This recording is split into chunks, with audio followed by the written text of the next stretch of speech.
good evening, and welcome to Scottish Ballet's live stream backstage from the Festival Theatre, Edinburgh. I'm Kate Morrison, Education Officer, and it's 7:10, 20 minutes before we go onto stage of our Alice production here in Edinburgh. I'm going to be one of your hosts for this evening, and let's take a look at some of our dancers and the people we're going to see tonight on this backstage live cast. Hi, Beth. So here we are at the Rosin Box. I'm wondering if you could tell us a little bit about the rosin and what's this used for? Yeah, sure. Well, I think rosin is probably a dancer's best friend. We put it on our point shoes. It gives us more grip. Point shoes are kind of satin base, so it's more of a comfort thing as well to know you have it on, and sometimes you can get slippery spots on stage, and we top it up throughout the show as well. Great. And can you tell me a little bit about your role within the ballet? You're not in costume yet, so what character are you playing? No, well, tonight I play one of the Tweedles. I'm Tweedledee. Yeah, we have a great fun out there, and it's nice to play a character role. You can get into character easily, and yeah, it's good. I'll come and ask you a little bit more about that character in a minute. Layla, I was wondering if you could tell us a little bit about the roles that you dance in, Alice. Tonight I play one of the suit of cards, the suit of hearts, and I'm the ace, actually, in particular. And I have a quick change in the middle of the ballet into an insect. I'm the snapdragonfly. It's a very quick change, and then we change back out of that to be a card, some of the girls, for the trial at the end. It's a different role. This afternoon I actually was the dormouse, sleepy dormouse, which is great fun, very different. And the dormouse is quite different because you don't dance in point shoes, do you? It's a little more contemporary, and we're thrown around a lot. There's a lot of lifts involved, and yeah, it's good fun though. Good fun. And how are you feeling right now? What's it like, this backstage atmosphere? Tell the audience out there. I think at this time, I think it's just gone the quarter, we are quite focused, I think. Each company member has their own way of warming up, or perhaps they're not all on at the beginning. I think some of us aren't on at the very beginning of the ballet, so we have a little more time. But I think it's okay. I think it's not so nerve-wracking for the second show of the day. So we've already done one show, so you have that kind of, you're tired a little bit, so, you know, it calms you down a bit. Lovely. Thank you, Layla. Beth, I'm going to come back down to you. You said you were one of the Tweedles. How was the rehearsal of Tweedles? Because you're obviously dancing a duet. Did you have to do specific work for this? Well, it was dancing with another girl. It was kind of different in the beginning, but we don't do partnering work. We kind of just play off each other, tease each other a bit, and have a good time out there. Great. Well, I'm looking forward to seeing that. Thanks very much, Layla and Beth. And we're going to take ourselves now over to Emma Jane in the dressing rooms. Thanks very much. Hi, I'm Emma Jane McHenry, also an Education Officer at Scottish Ballet. I'm here in dressing room 12, and we're going to speak to Sophie Martin, one of our principal dancers. Let's go and see Sophie.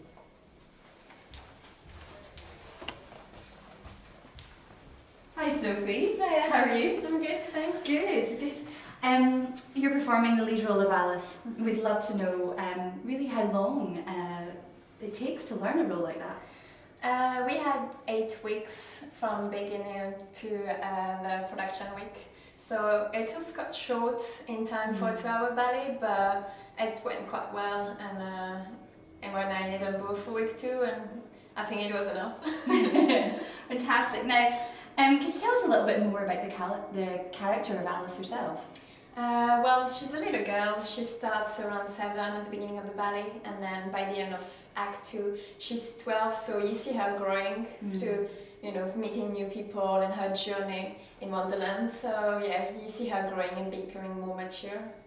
So in terms of your own interpretation of the role, could you talk a little bit about that and how you do that? Well, the ballets were made on me, so it was quite easy to make it my own in that kind of sense. But Ashley helps you a lot in this. It's, you know, it's not just steps, it's a story, so you have to really interpret every steps and every storyline.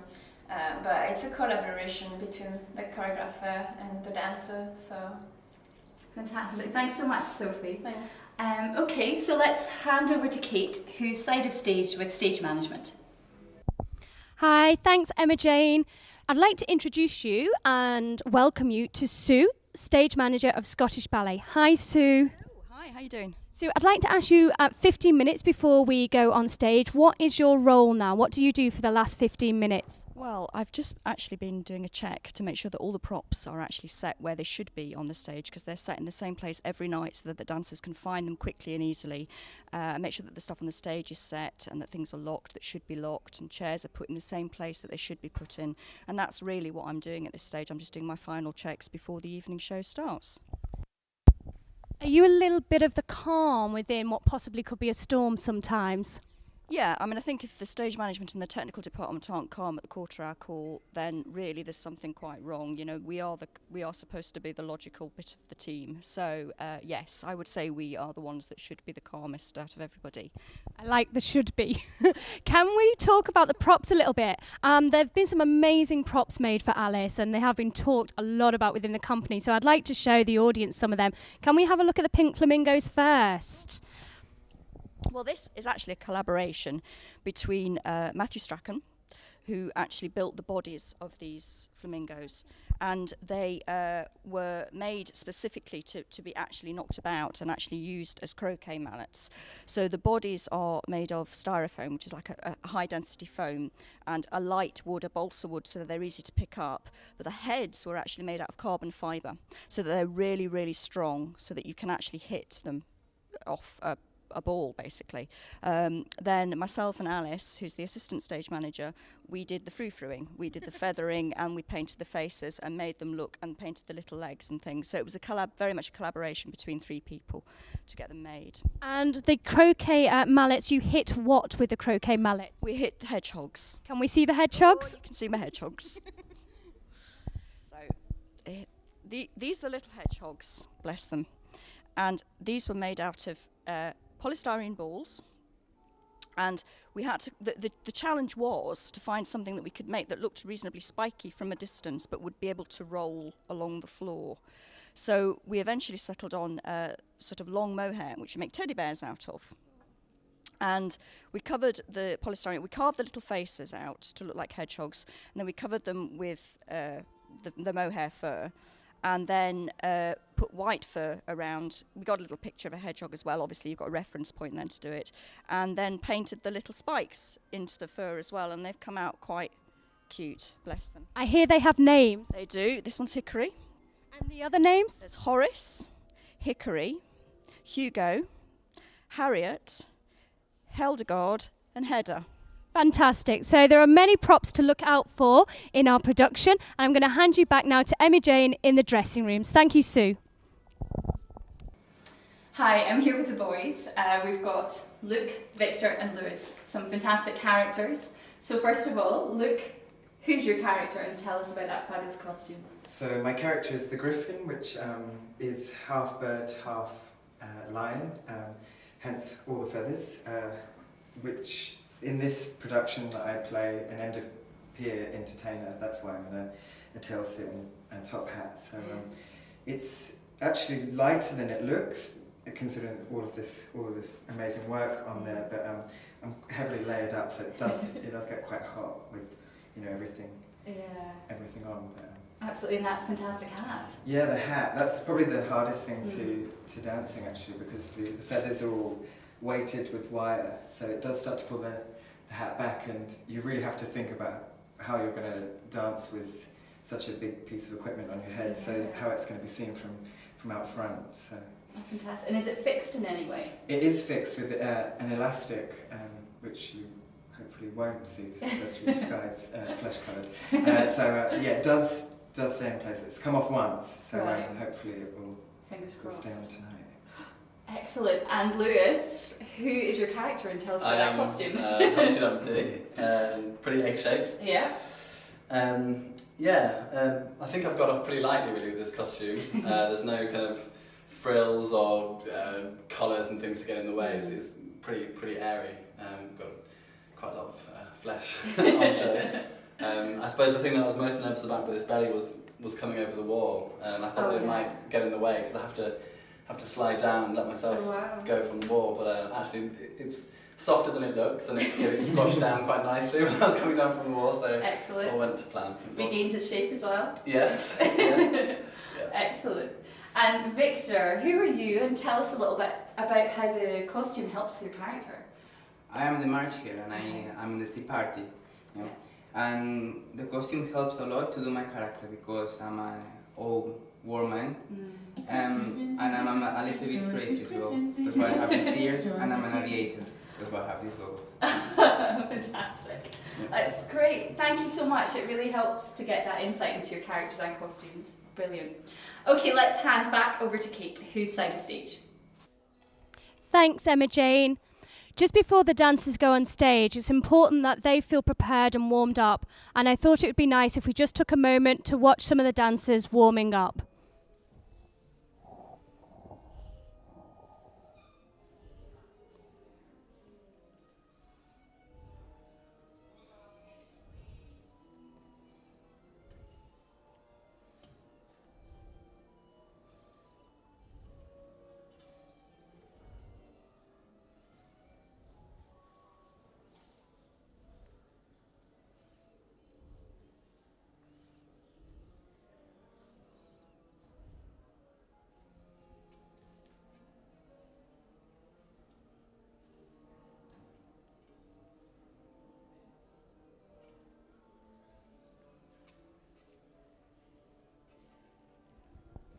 Hi, Brenda, Will, would you mind coming and having a chat about your preparation? Will, I wanted to ask you how you prepare before you go on stage. Well, I believe everybody's personal preparation is different. Mine, I've got to have a nap before. Like, I have to have like at least just 30 minutes, just something to kind of stop the throbbing. And yeah, that's pretty much it. You'll have a nap and then you'll wake up and have a quick coffee and put the makeup on. I've heard that's not always in your dressing room, that nap. Oh no, it's anywhere that it's quiet. And where's your nap been tonight? Oh, I was in the stairwell tonight on the 3rd floor. Thanks. Yeah. Thanks, Will. Brenda, and yourself, how do you prepare before you go on to stage? I'd like to get into the changing room quite early. Around 6, I just have to be in. Usually I just listen to music while I do my hair and makeup. I find it quite therapeutic, so I just take my time and I love it. And then around half-hour call, I'll come down and start doing the bar and check what point shoes I'm going to wear for the night. Do you have particular point shoes? Like, for example, for one role, which I did this morning, for example, Tiger Lily, for the pas de quatre, I wear softer ones because I'm just lifted by the boys and I just want to point my feet maximum. And then for the ensemble section, I want harder ones because it's a bit more on my feet, basically. And you're dressed as a card, I see, not fully in costume yet, but what's this character role about? This is basically part of the corps de ballet. Most of the corps de ballet form the cards, and we're like almost like the soldiers of the queen. Yeah, later on as well, for the second deck, I'll change and do into Tweedles.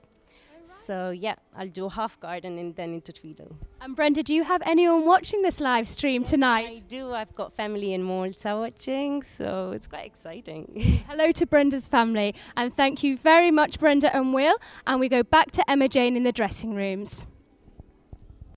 Hi, this time I'm with Cara McLaughlin and Quimby Hirsch. So we can see you applying your makeup there.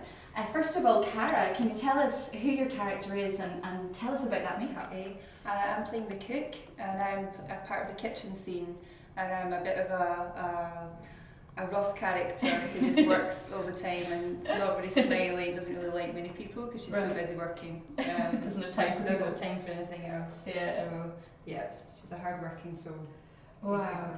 That's fantastic. How long does it take to put that makeup on? For me, about 15 minutes, because it's really not, it's just to make myself look more tired and rough, really, so it doesn't take a lot of careful application. It's just smudges and dark circles, really. Yeah, and the red across your nose as well. Yeah. Again, that's the varicose veins.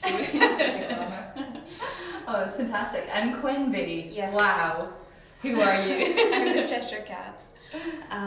The makeup, when I first started doing it, took about 2 hours, but I shortened down the time quite a bit. Fantastic. Yes. And as you can see, my eyes are quite dramatic, and I always have to apply a lot of black to my lips, so you can always see the famous mysterious smile too. Oh, of course, fantastic. And in terms of the makeup, obviously, really helped to interpret the character. Absolutely. Yeah. Yes.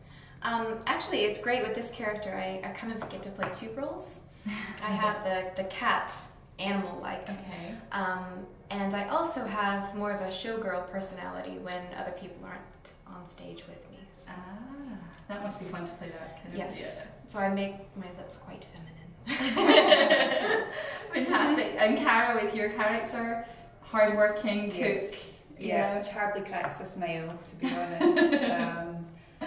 So it's fun to play because you get to be a character that's different from myself, to be honest. So it's great to become someone else for the night. So yeah, it's great. Oh, fantastic. And Cara, you're one of our Scottish dancers. I am, yes. Yeah, you've been with the company 15 years? Yes, a long time now. Gosh, and what does it feel like to be part of Scotland's national ballet company? Yeah, I'm very proud. As I was a wee girl, I used to watch the company and dream of being with them, and when I trained, I still dreamed to be with them, and it was a dream come true to join the company.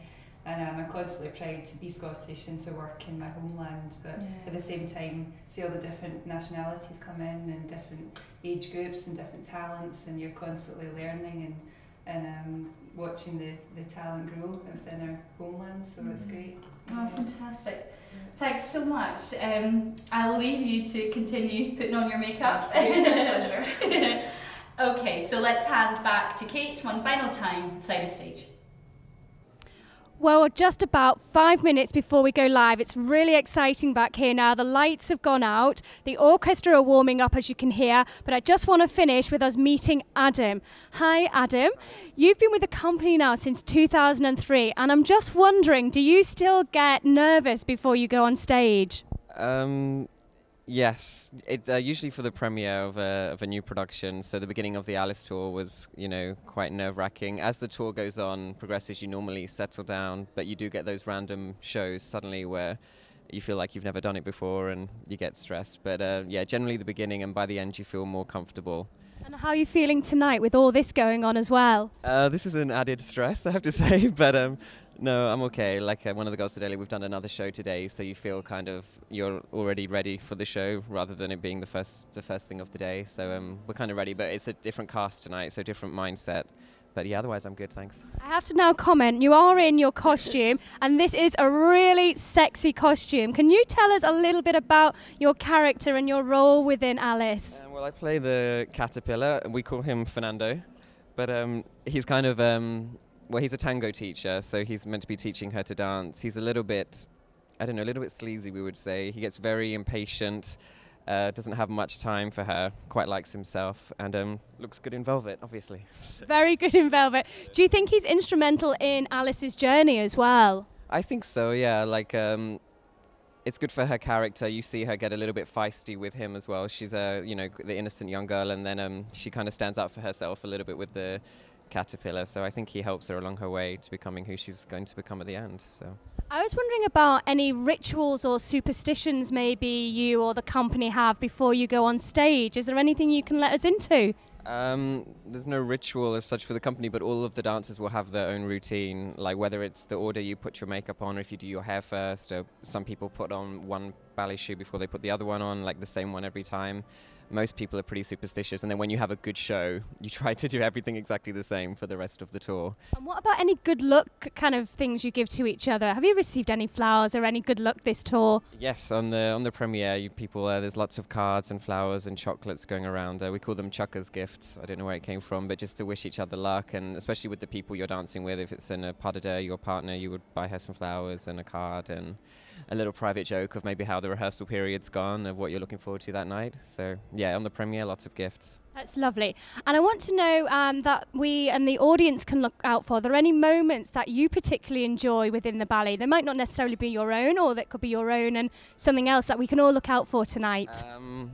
I really enjoy the Queen of Hearts. I think there's lots of fun with that character. Look out for her mood swings, for sure, and enjoy the flamingo match. I think those are good moments. It's always good during a show to be looking around the edges as well, to see what the characters who are maybe not dancing, to see what they're up to. That can be quite funny. So try and take everything in if you can. Great. Well, thank you very much, Adam. And that's us finished now. So those of you who are in the foyer of Edinburgh Festival Theatre, please do make your way to your seats. Everybody out there, if you're interested in watching a production of Alice, please do go to our website and you'll see all the other shows that are available. And thank you. Good luck, dancers. Have a great show and good night, everybody.